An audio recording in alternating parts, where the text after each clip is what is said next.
Él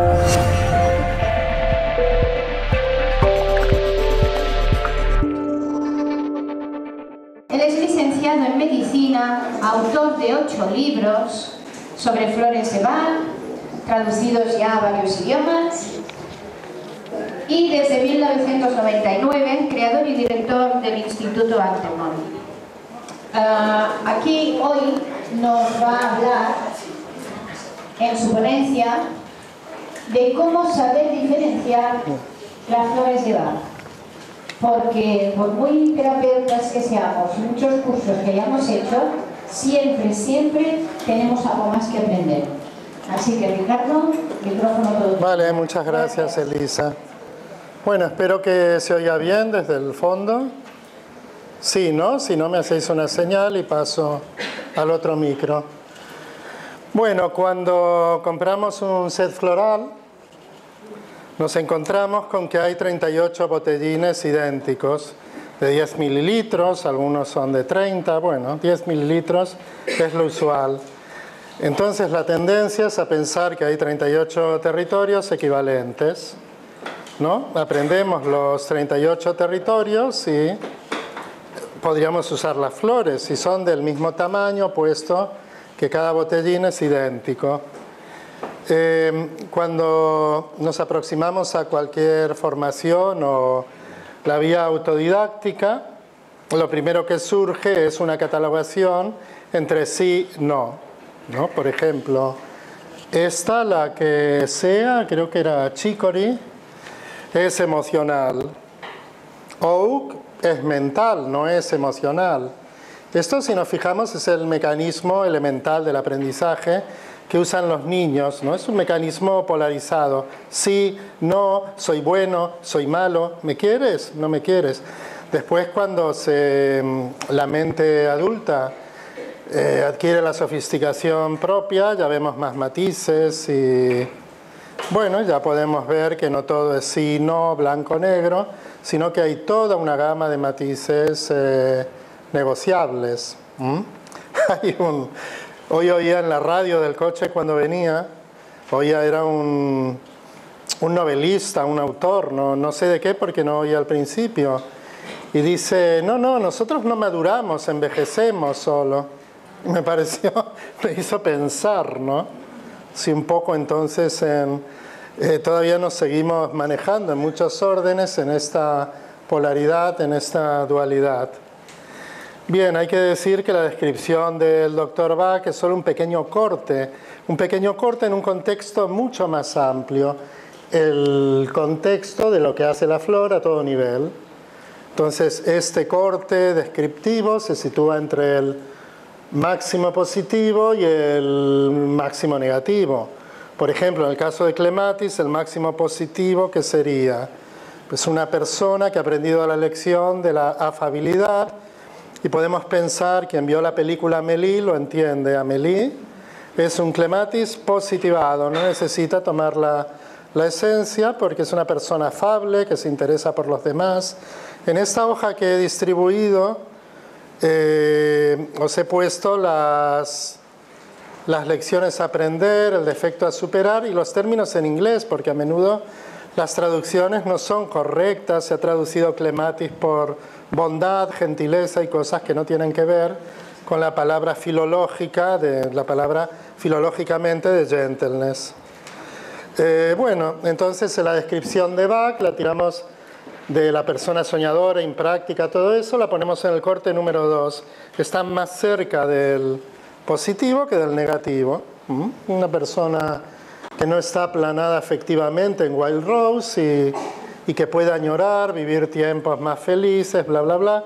Quiere decir que no está aplanada afectivamente, no es Wild Rose, por lo tanto está más cerca del positivo. Pero eso es solo un corte, no es Clematis solo, es como una diapositiva del Clematis que está dentro de un arco más grande. Esto hay que tenerlo en cuenta para no caer en esa ambivalencia de sí, no. Entonces, si siguiéramos con los 38 territorios, llegaríamos a la conclusión de que Elm es una flor, Oak es otra y Rockwater es otra. Y esto es cierto y que por lo tanto representan 38 territorios equivalentes, son 3 de los 38 y son iguales. Bueno, esto representaría un modelo estático, es una visión estática no muy recomendable. Hay que decir que sobre la escasísima descripción de Bach, ¿qué es lo que ocurrió? Lo que ocurrió es que se fue configurando un constructo a lo largo del tiempo, históricamente, donde cada uno fuimos añadiendo trozos, pedazos. De alguna manera se fue construyendo algo, unos retratos florales, hechos de partes vivas, pero el producto final, claro, era lo que uno veía, lo que uno proyectaba, a veces lo que nos figurábamos también. Y todo eso fue una construcción, se creó una construcción, pero yo eso lo achaco a la escasa descripción que nos lega Bach. Claro, no podías trabajar solo con las descripciones de Bach, nadie puede trabajar. Esto es una constatación. No podríamos ser unos testigos de Jehová florales, porque ellos tienen la Biblia, nosotros tenemos unos párrafos muy pequeños que no podemos tomar como si fueran las cuartetas de Nostradamus, ¿no? Que dicho sea de paso también dan pie a un montón de interpretaciones variopintas. Y bueno, se construye una construcción, alguien que está vivo. Veis que aquí al producto del Dr. Frankenstein le encantaban las flores, podía ser simpático, amable y tal, pero bueno, está hecho de distintas partes, pero él no es real del todo. Está, pero no es, ¿no? Yo creo que un poco los retratos florales a veces han evolucionado en ese sentido. Y entonces se han producido unos retratos estilizados, y yo diría anecdóticos. Tenemos el de Clematis, ¿no?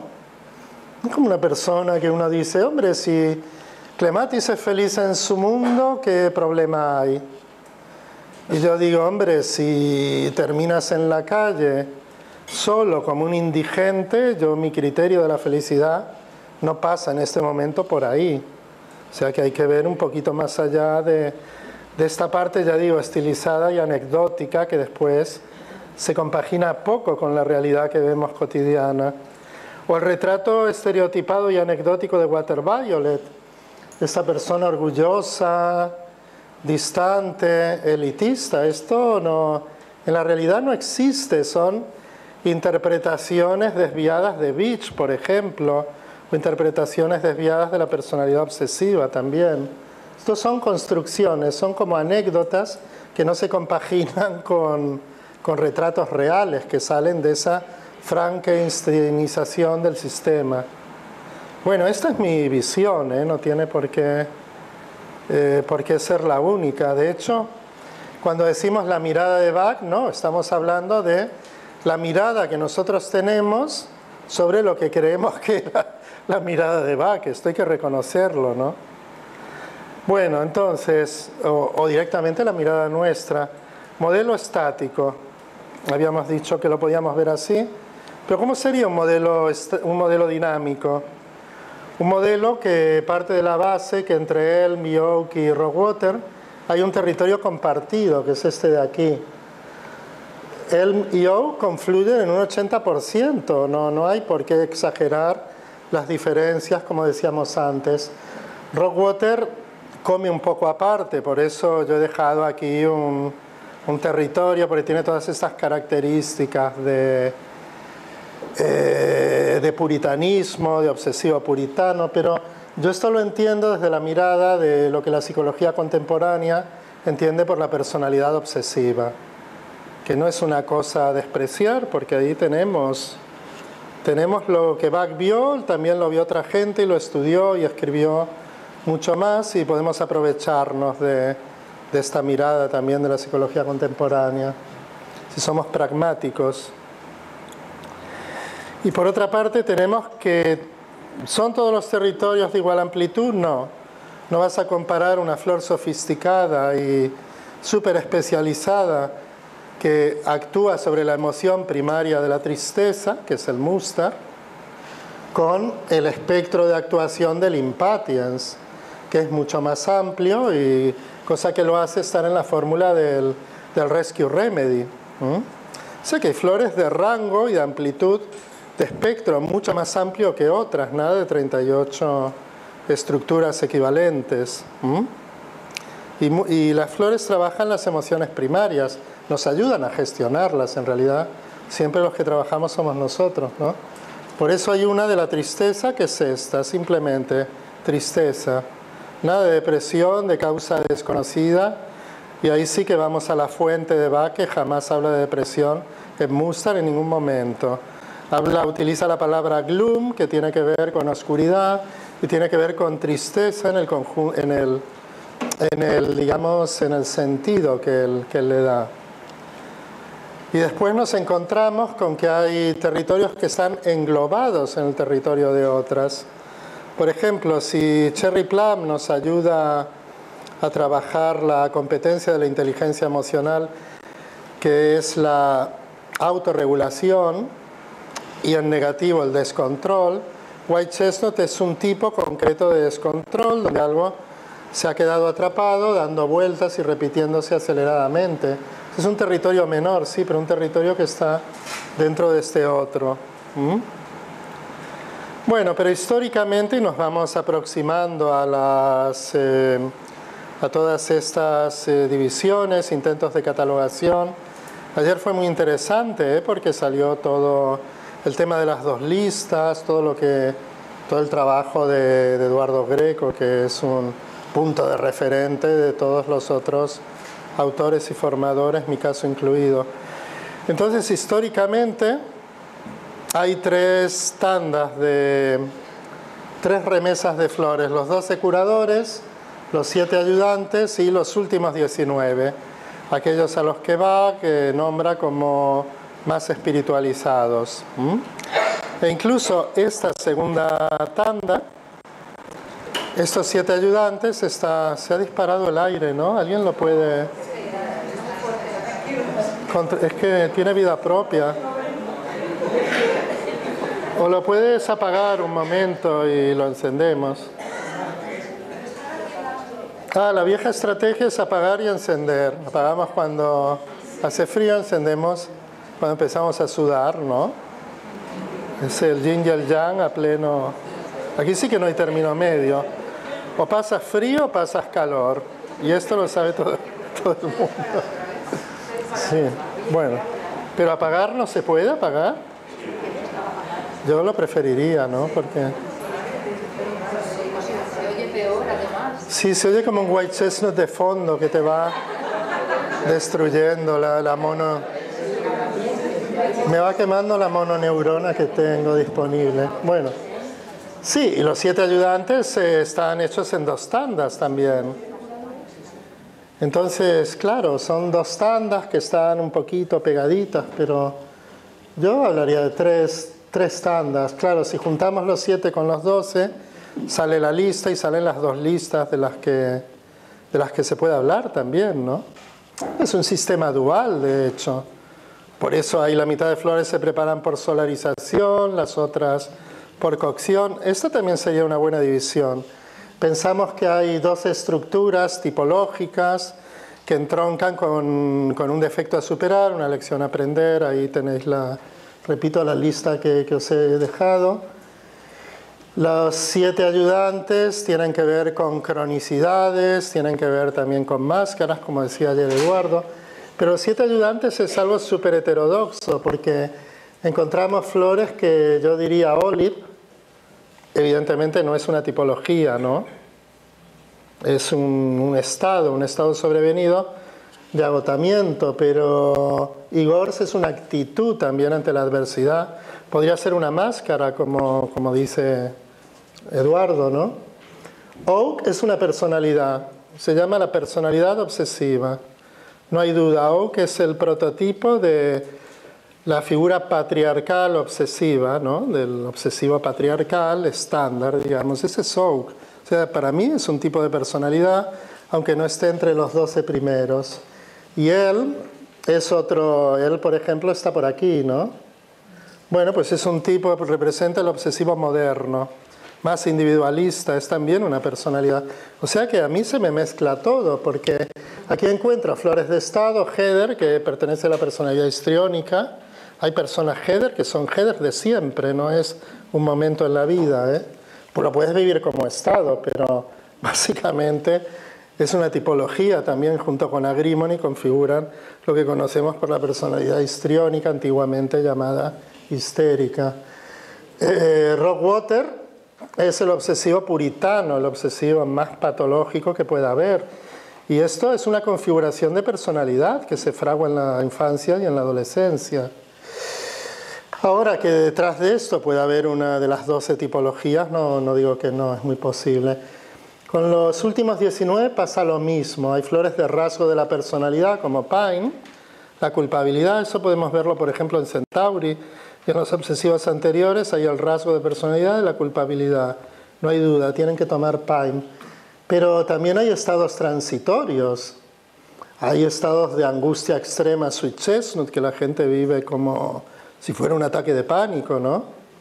Puede ser un momento en la vida, pero Sweet Chestnut también lo encontramos en la configuración de estructuras, en todos aquellos que tienen miedo a la soledad, al abandono, a la sustitución. Hay un núcleo de Sweet Chestnut, es la angustia del alma, o sea que Sweet Chestnut lo puedes vivir como algo que tienes en tu interior, cosa que ocurre en Centauri, Chicory, Heder y Agrimony, aunque no lo sepa, o lo puedes vivir como un ataque de angustia, y es la misma flor. O sea que todo esto, claro, también hace que sea difícil mantener una mirada que homologue todo, ¿no? Y Willow, por ejemplo, tú puedes estar frustrado y resentido contra alguien por la vida, y amargado, y esto llamamos Willow. O puedes tener la personalidad paranoide, que es el Willow 100%, y es una tipología también. Bueno, históricamente 2 métodos de preparación, solarización y cocción. A veces se habla de ebullición, pero eso es incorrecto. Lo que hierve y ebulle es el agua. Cuando tú metes algo a hervir, eso se llama cocción. Pero cuando eso que metes es una planta, o en nuestro caso una flor, se llama decocción. Yo me quedo en el camino del medio y diré cocción todo el tiempo. No todo el tiempo, no, solo sale ahora. Yo todo el tiempo de mi vida, ¿no? Bueno, aquí también esto también es una catalogación, claro. Aquí hay 20 flores que se solarizan y 18 que se cuecen. Claro, pero estamos en un sistema dual. Y aquí sí que coincido, ¿no? Que la solarización es el sol tocando a tierra, algo que baja, y esto puede ser una constitución, puede ser una elección. Por eso me gusta mucho este concepto de Eduardo Greco, ¿no? Cuando dice, claro, las primeras flores hablan de terrenalizar el alma, ¿no? Flores de bajada. Y las otras 19, que llama como más espiritualizadas, de almatizar la personalidad. Claro, eso es de abajo hacia arriba, ¿no? Porque la cocción, el fuego, es de abajo hacia arriba. La combustión del oxígeno es hacia arriba. O sea, es eso de volver con esas peripecias vitales también, tiene mucho sentido, ¿no? Estamos ante un sistema dual y por eso tienen que haber flores de solarización y otras de cocción, ¿no? Bueno, pues aquí tenemos otra diferenciación. Después ya vamos a los 7 grupos de Bach, que esto, claro, podía tener sentido en la autoprescripción, cuando tú lees algo para tomártelo, pero después a todos nos ha complicado un poco la vida, ¿no? Porque cuando alguien dice, le puse todas las flores del miedo, y yo le preguntaría, ¿y 28 o 25 no es mucho? No, las del grupo 1, las del miedo. No, porque el miedo a la soledad, al abandono, a la sustitución, esto nunca ha estado en el grupo 1. Depende de Chicory, de Centauri, de Heder y Agrimony. Agrimony si dice, he estado pensando y del 5.º grupo quiero estar en el primero. Dice, sí señor, está usted con efecto retroactivo en el primer grupo, el del miedo, porque el miedo a la sombra, a la propia sombra, es el miedo más escalofriante, ¿no? Te giras y la tienes detrás. ¿Cómo vas a huir de eso, no?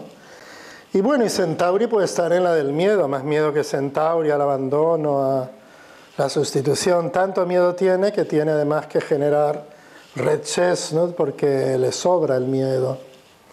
Bueno, esto habría mucho que hablar, ¿no? Yo creo que él puso estos títulos pensando en una autoprescripción rápida, que no te cuestionaras mucho, pero como él después simplificaba, quemaba y anulaba trabajos, ¿no?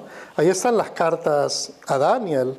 Y se le envió varias, no sé cuántas libras para que destruya todos los ejemplares que quedan de la edición tal, porque he hecho unos cambios. Y yo pensaba, esto sería como ahora que hacen ediciones, la editorial para no acumular, pues hace de entrada 1000 y después va imprimiendo de 300 en 300 y ya está. No, a veces eran ediciones de 2000 o 3000 libros, salen las cartas. Dices, caramba, 3000 libros en la época de Bach. O sea que sí que alcanzó más difusión o pretendía alcanzar más difusión de la que creía, ¿no? Bueno, pero después están los dos esquemas. Los esquemas, que esto también ha dado mucho pie. Por ejemplo, ayer el Jordi Cañellas habló del esquema circular. Greco también. En el congreso pasado hay trabajos muy buenos que me acuerde de todos, de Olga Musons, de Jordi Cañellas también. ¿De quién más? ¿Os acordáis que hubieron trabajos de esto importantes y documentados? En la ponencia de Greco hay mucho más de esto también. Una ponencia de 30 y pico páginas que está en la memoria, es un trabajo excepcional. Bueno, pues esto también da para mucho, da para muchas miradas. Aquí todavía creo que se hablará un poco más de esto. La Raquel también había trabajado esto, ¿no? Desde la mirada de que no era de la Cábala era de la numerología, y de la Cábala la Elisa Vilagrasa también. Claro, es verdad. Sí, todo esto está en la web de Sedivac. Podéis encontrar ahí las ponencias que hablan de estos dos esquemas atribuidos y con total certidumbre a Bach, y los trabajos ulteriores, porque todo tenía un sentido en Bach y esto también lo tiene. Bueno, pero ¿y qué intento hay de diagnóstico diferencial? Porque estos son intentos un poco de agrupación de las flores. Hay más cosas, y volvemos a lo de Greco, que habló también de los 4 grupos que manejó Nora Wicks. Todo eso es muy importante para trabajar. Bueno, entonces nos encontramos en un intento también de diagnóstico diferencial, porque después muchos se dan cuenta, ya en la época de Bach, un poquito posterior, que también hay terapeutas que van a empezar a usar las flores, que es necesario establecer algunas líneas de diagnóstico diferencial. Y aquí tenemos un colaborador de Bach, que fue el doctor Wheeler, que hizo un repertorio increíble. Él venía de la homeopatía. Con otro doctor habían traducido a Hahnemann al inglés, pero él colaboró con Bach y hizo un repertorio alucinante. Como venía de la homeopatía, se le puede llamar un repertorio que vincula estados de ánimo y conductas con las flores. Establece 800 entradas. Está en algunas ediciones de las obras de Bach. ¿Veis aquí? Por ejemplo, el Cúrate tú mismo, me parece, o en Los 12 curadores y otros remedios. En algunos está el repertorio de Wheeler. Hay 2 versiones del repertorio de Wheeler, uno más antiguo y otro más moderno. El más moderno, que él retocó a principios de los 50, es el que tiene 800 entradas, las cuales a su vez pueden subdividirse en entre 1 y 18 posibilidades en el caso extremo del temor. O sea que hay como 60 o 70 páginas de este librito, son el repertorio.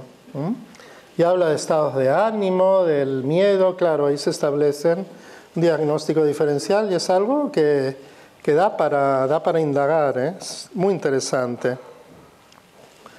Bueno, después tenemos un repertorio bastante impresionante que hace el doctor Blom en este libro de aquí. Aquí él invierte 130 páginas de catalogaciones, divisiones, repertorios. Aquí, por ejemplo, habla de compasión.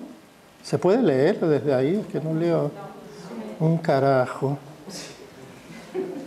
Competitividad, bueno, es que aquí mezcla tanto síndromes como síntomas como actitudes. Es algo ahí bastante impresionante, ¿no? Estos son intentos importantes de diagnóstico diferencial, de repertorización.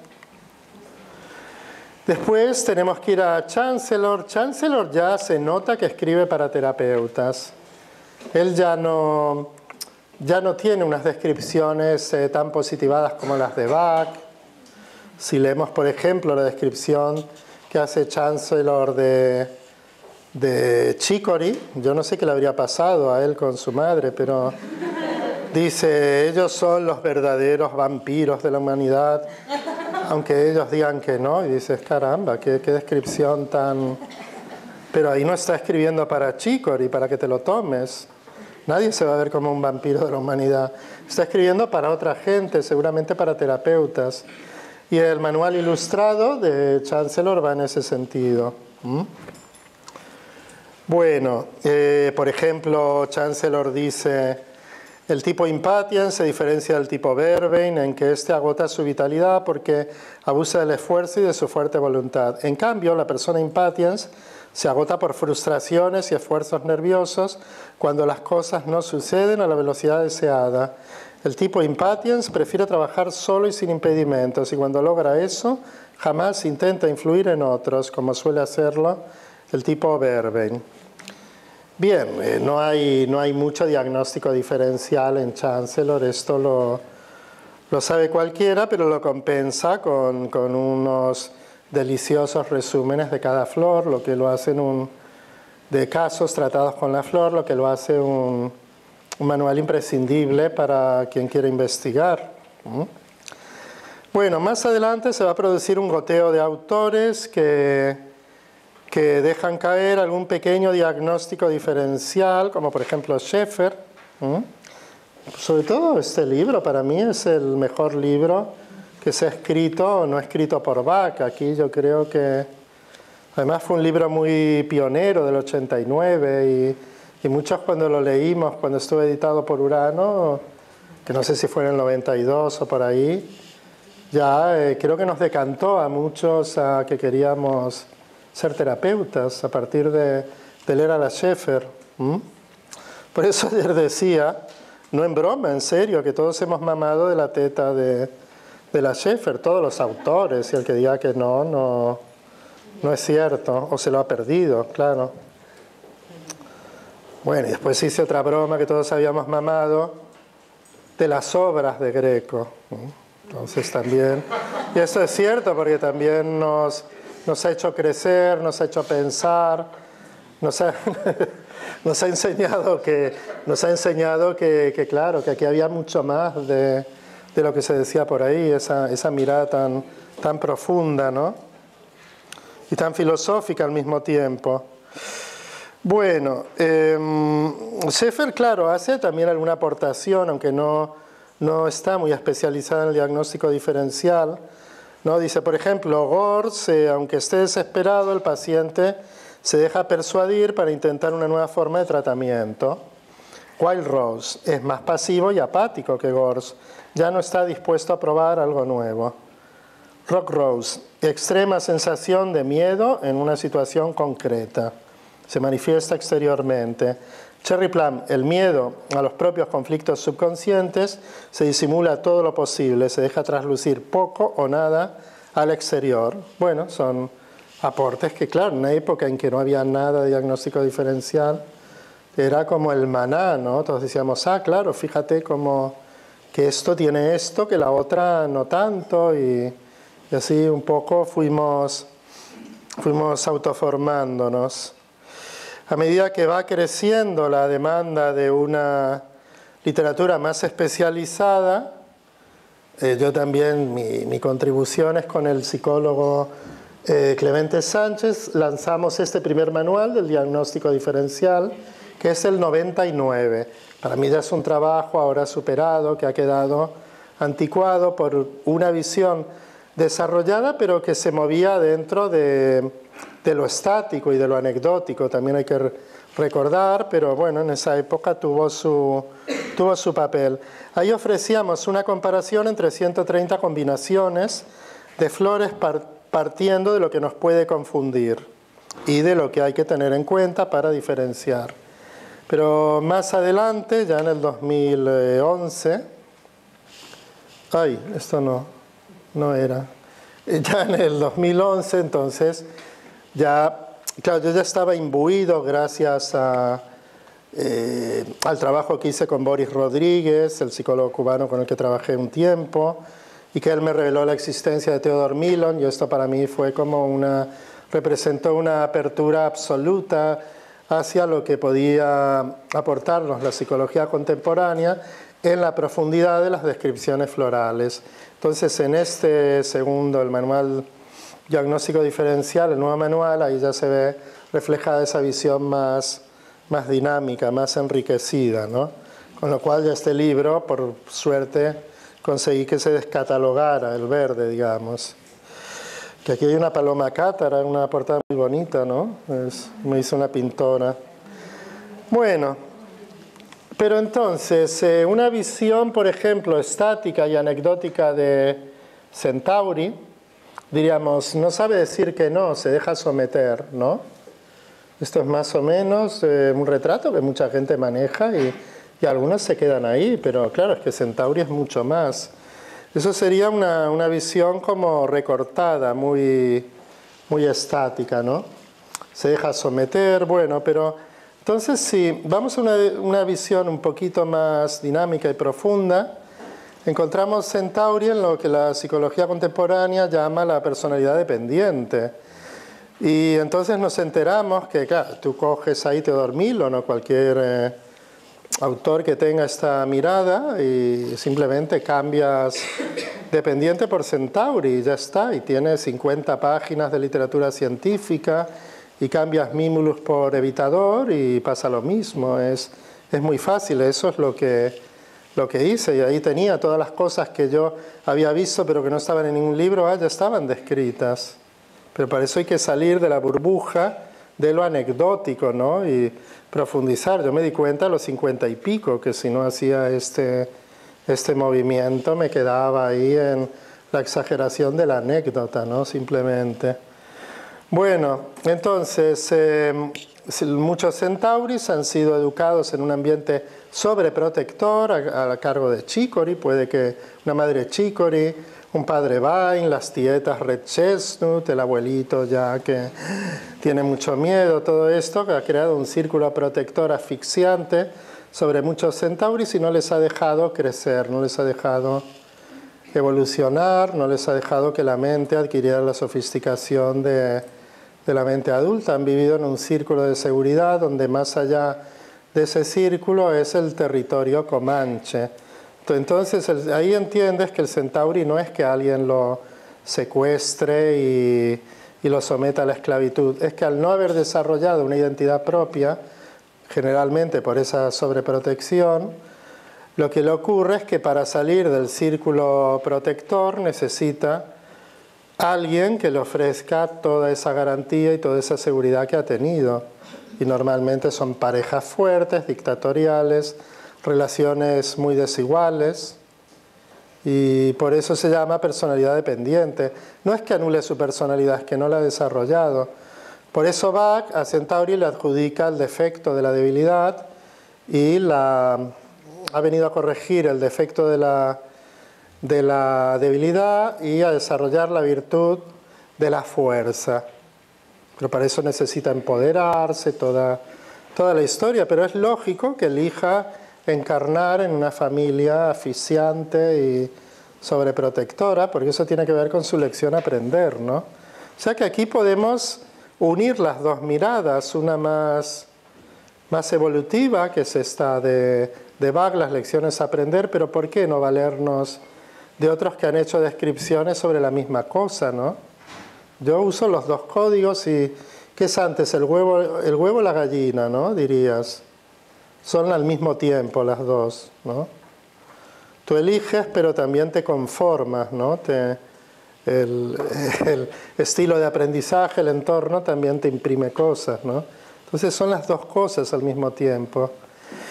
Entonces, este para mí es el territorio de Centauri. El núcleo es un aterrador sweet chestnut interior, que es lo que le hace tener ese miedo atroz a la soledad, al abandono, a la sustitución. Esto es una metáfora de ese vacío existencial lleno de angustia que hay en el interior, que comparte con Heather, con Chicory y con Agrimony, aunque Agrimony no sea consciente. Bueno, aquí el large, porque si no te crees inferior y no te comparas, no eres Centauri. Es así de simple, ¿no? Te harías cargo de tu vida. Bueno, aquí habría mucho que hablar, ha tirado la toalla, ha renunciado a gestionar su propia autonomía y su propia vida adulta, Gors. Ha renunciado a convertirse en un adulto. Y el red chestnut, como está fusionado en el otro, el red chestnut es monumental. Como vive la vida del otro, ¿cómo no vas a tener red chestnut ahí? Si el otro muere, le pasa algo, tú mueres al momento. Y la culpabilidad está ya como implantada. No, fijaros el tema que siempre un Centauri, si el otro se enfada, cree que ha hecho algo malo, ¿no? Eso lo dice todo. Y como además tiende a establecer relaciones dispares, también atrae lo peor de cada casa, ¿no? O sea que el Pine también es muy visible como rasgo de personalidad. Entonces la personalidad entendemos que es un patrón de características que configuran la constelación completa de la persona. Personalidad o tipología para mí son sinónimos. Esta para mí es la estructura de Mimulus con una base pesimista de Gentian.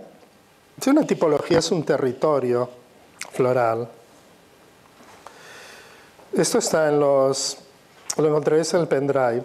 Pero ¿qué es un rasgo de personalidad? Un rasgo de personalidad es un patrón estable de comportamiento, pensamiento y sentimiento que permanece a lo largo del tiempo y en situaciones diversas. Por ejemplo, rasgos de personalidad son la ansiedad, la culpabilidad, la timidez, la agresividad. O sea que un rasgo de personalidad es una estructura, pero una estructura menor que una tipología. Claro, todo esto eran rasgos de personalidad de Mimulus, esos que aparecen ahí.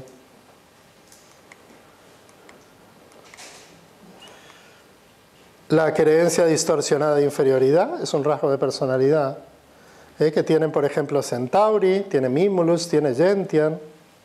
La culpabilidad es un rasgo de personalidad que tienen los tres obsesivos, sobre todo el Rockwater, pero que tiene Centauri también y tiene Gentian también. Una tipología está constituida por un conjunto de rasgos de personalidad y cada uno tiene su flor. Mejor dicho, yo más bien los he establecido contando las flores que teníamos o las acoplado, descripción con flores. Y esto es operativo en el terreno clínico también. El estado, en cambio, se refiere a lo temporal, lo circunstancial. ¿Estás enfadado? Holly. ¿Estás agotado? Olive. ¿Estás triste? Mustar. Entonces, con esta triple catalogación, por ejemplo, podemos pensar en Gentian. ¿Gentian es una tipología? Sí. Generalmente la psicología contemporánea lo reconoce como personalidad depresiva. Es toda una constelación de cosas, pero puede ser un rasgo de personalidad. ¿En quién? En Mimulus, por ejemplo. Mimulus es pesimista y tiene un pensamiento negativo. Si no, ¿cómo se vería Larch? Es imposible. Larch es una creencia. Tú te comparas y te ves como algo pequeñito, ¿no? Entonces, claro, si es el triunfo del pensamiento negativo. O para hacerlo más fácil, Mimulus es pesimista. Y esto ya le toca a Gentian, seguro, ¿no? Si no tienes Gentian, quiere decir que ya estás positivado y que ya Larch no se mantiene, ni tampoco la imagen distorsionada y ridícula que tienen los mímulos de sí misma, que cae dentro de Krabappel también. Pero por otra parte es ansioso, con lo cual White Chestnut lo tiene asegurado. Pero claro, ¿qué es la anatomía del pensamiento White Chestnut? Una preocupación, ¿no? Todos los ansiosos tienen monólogos preocupados. ¿Y qué naturaleza tiene ese monólogo preocupado? ¿Qué características? Que se trata de un temor, vale, pero abre el temor y ¿qué hay? Un pensamiento negativo otra vez. O sea que vas a parar a Gentian por todas partes. Ahora sí que podríamos encender el aire, me estoy deshidratando casi. Y el estado Gentian, ¿cómo sería? Cualquiera que se desanima porque le pasa algo. Me roban la cartera en el metro, me desanimo. Eso es Gentian, ese desánimo. O sea que Gentian lo podemos estudiar como tipología, como rasgo donde esté y como estado.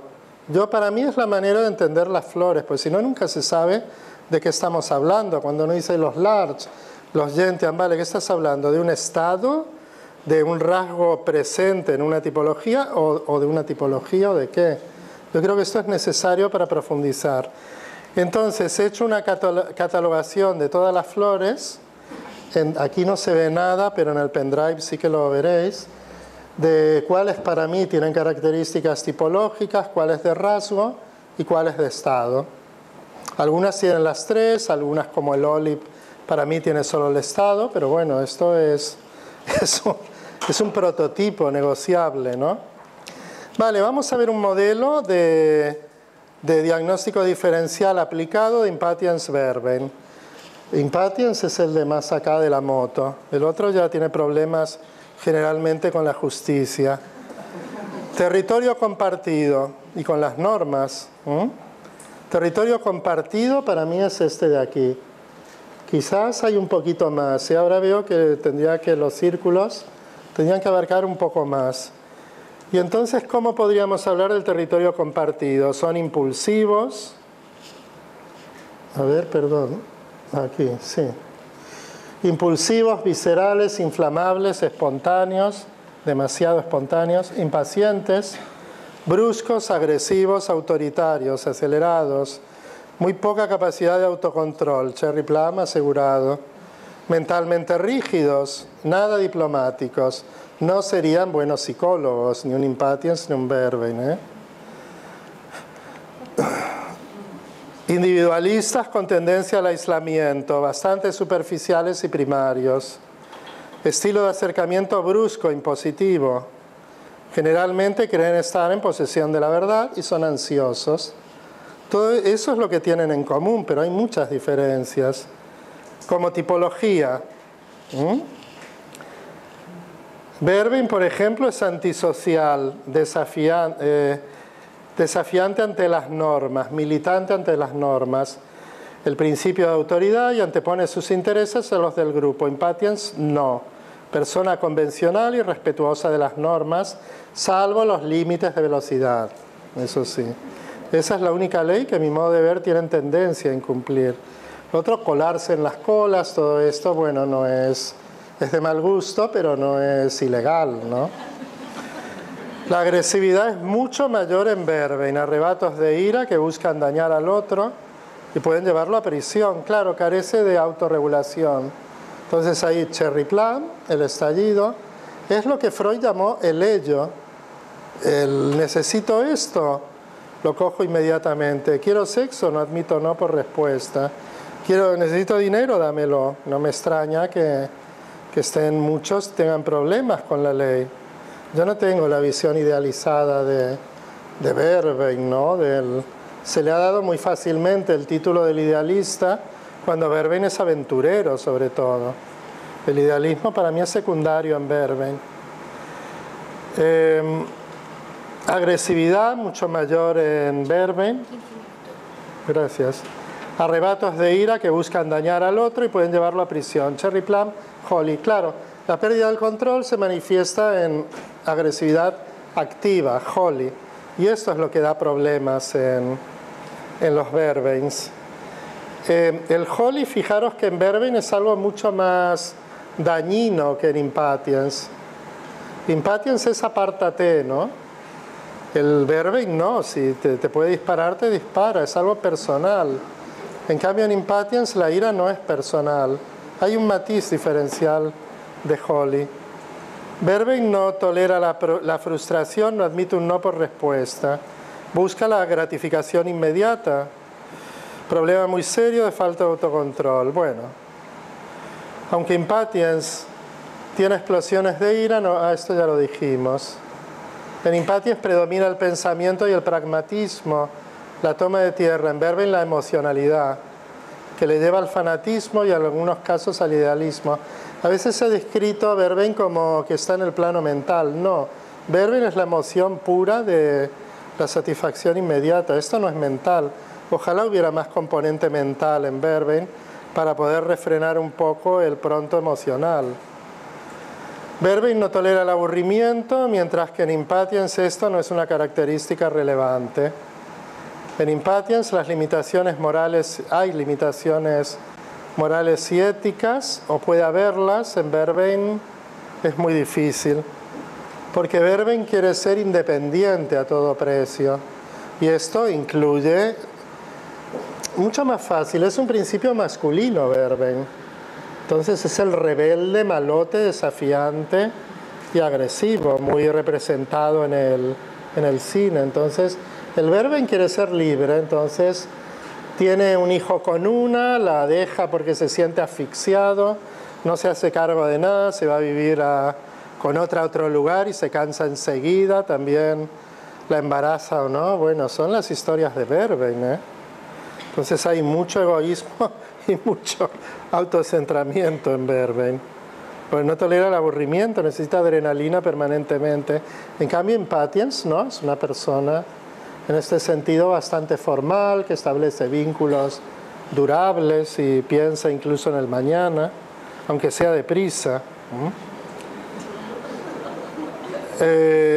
Esto está representado aquí. Arrepentimiento y posible culpa en los Impatiens, que vienen a consulta, muchos precisamente porque quieren controlar ese pronto agresivo que tienen. En Verbing no, Verbing cree que está bien, dice, le di 2 trompazos y le debería haber dado 7 más, fíjate que sinvergüenza, no sé qué. El resentimiento es súper presente en Verbing. ¿Por qué? Porque se siente marginado, cree que la sociedad lo margina a la periferia. Y tiene razón, la sociedad lo margina a la periferia, pero Verbing no ve que se autosegrega para vivir una vida nómada sin ninguna autoridad, por ese afán de independencia. Entonces el Willow y la desconfianza es súper evidente en Verbing y no en cambio en Impatiens. Se aísla para sentirse libre, mientras que Impatiens puede apartarse para poder seguir a su ritmo acelerado. Ambos son individualistas, pero Verbing además es súper egoísta y desconsiderado y puede ser amoral en los casos más negativizados. Verbing para mí es un principio masculino, hay femenino, Impatiens mixto. Como estado, los estados Impatiens se viven como impaciencia o ansiedad y siempre con aceleración.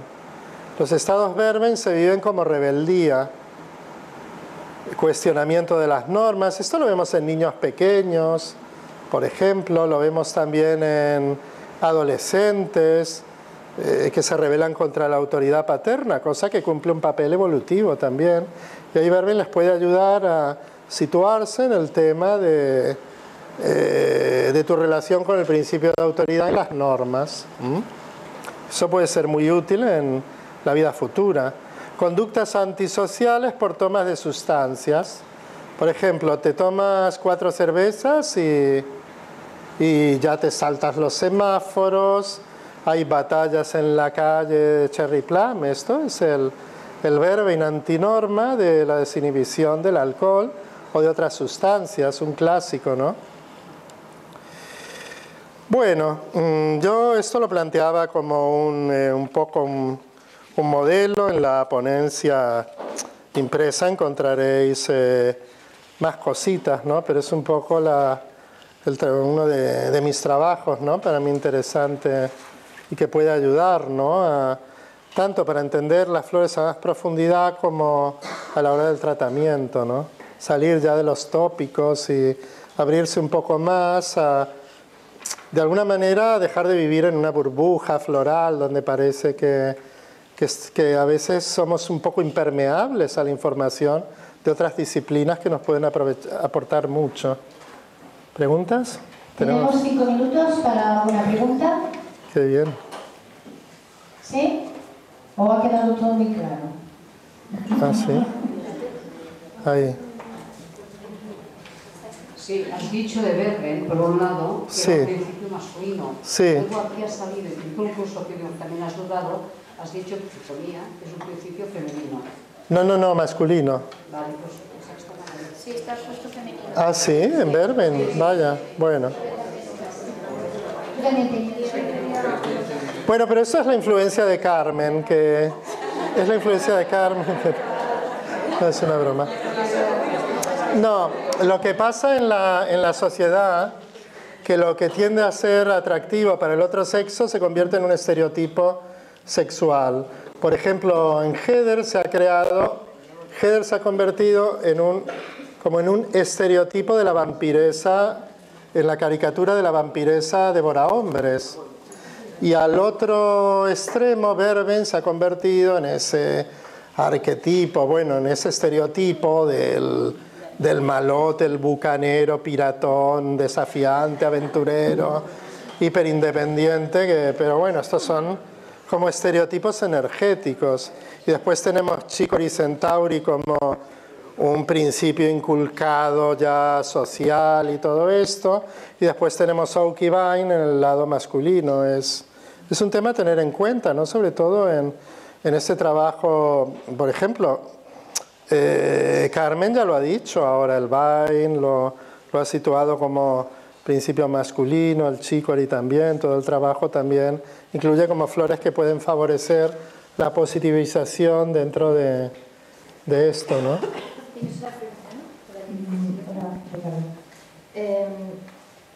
Es como tal vez una confusión, pero Switchet no estamos hablando también de tristeza, Switchet. No, para mí es angustia. Es angustia, desesperanza.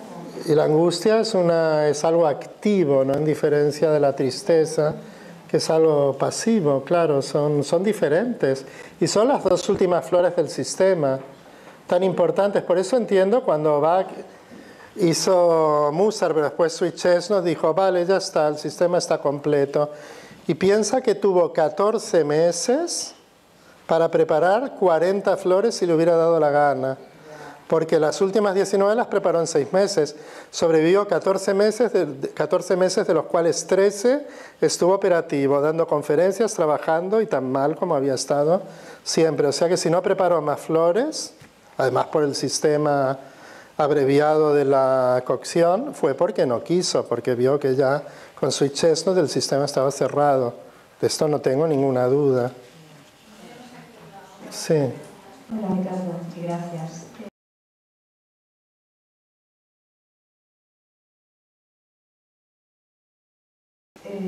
Pones ejemplo a los hombres. ¿Podrías poner Sí. en relación a las mujeres? De Verben, claro. Entonces las mujeres pueden tener Verben también y tantos hombres tienen Heather, ¿no? Pero no quita que sea otro. Fíjate, el 92% o 94% de la población reclusa en todo el mundo son hombres. Y de entre estos, la enorme mayoría tienen un perfil, o muchos de ellos tienen un perfil antisocial.